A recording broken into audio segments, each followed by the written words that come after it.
ஆத்துமநேசரின் அங்க மகத்துவங்கள். தியானம் 22.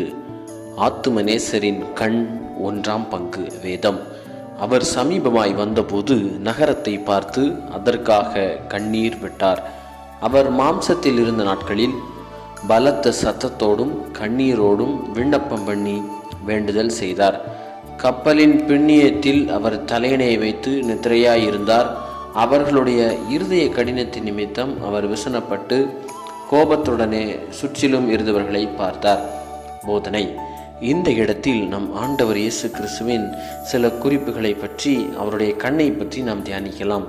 முதலாவதாக, இயேசுவின் கண் அழுதது. ஆம், வேதாகமத்தை நாம் பார்க்கும் பொழுது 3 தரம் அவர் கண்ணீர் விட்டதாக நாம் பார்க்கிறோம். லாசருவின் மரணத்திற்காக, எருசலேமிற்காக, சர்வலோகத்திற்காக அவர் கண்ணீர் விட்டிருக்கிறார். காரணம், இந்த உலகத்தில் அவர் சிரித்ததாக குறிப்புகள் இல்லை.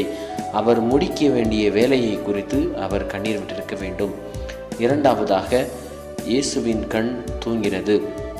அவர் தூங்கினதாக இருக்கின்ற ஒரே குறிப்பு, அவர் படகிலே, கடல் மத்தியிலே நிற்காமல் சென்ற படகிலே தூங்கினார் என்று நாம் பார்க்கிறோம்.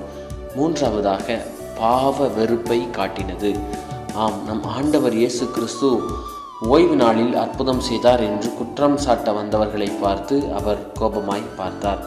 தியானம். நம் ஆண்டவர் இயேசு கிறிஸ்துவின் கண் அழுதது என்று சொல்லி நாம் தியானிக்கும் பொழுது நம்முடைய கண்களும் அழ வேண்டும். ஏன், நம்மை படைத்த தேவன் நமக்காக அழுகிறாரே.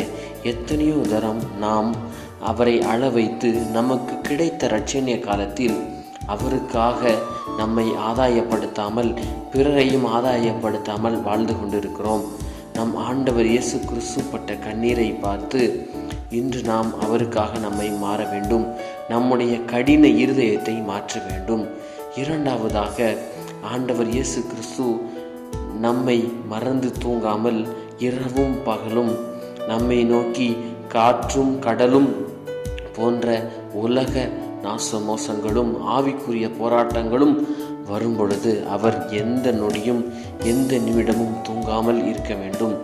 மூன்றாவதாக, நம் ஆண்டவர் இயேசு கிறிஸ்து பாவ வெறுப்பை காட்டுகிறது.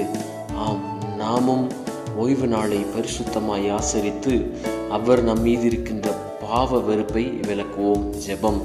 இரக்கமுள்ள இயேசுவே, பாவத்தை பாராத சுத்த கண்ணரே, எங்களை நீங்கள் நோக்கி பாரும், எங்கள் மேல் இரக்கமாயிரும், எங்களுக்கு சகாயம் செய்யும் என்று சொல்லி கண்ணீர் விட்டு ஜெபிக்கிறோம். உமது பரம ராஜ்யத்தின் படிகளில் ஏற கிருபை செய்ய வேண்டும் என்று பிதா, குமாரன், பரிசுத்த ஆவியின் நாமத்தினாலே வேண்டிக் கொள்கிறோம். ஆமென்.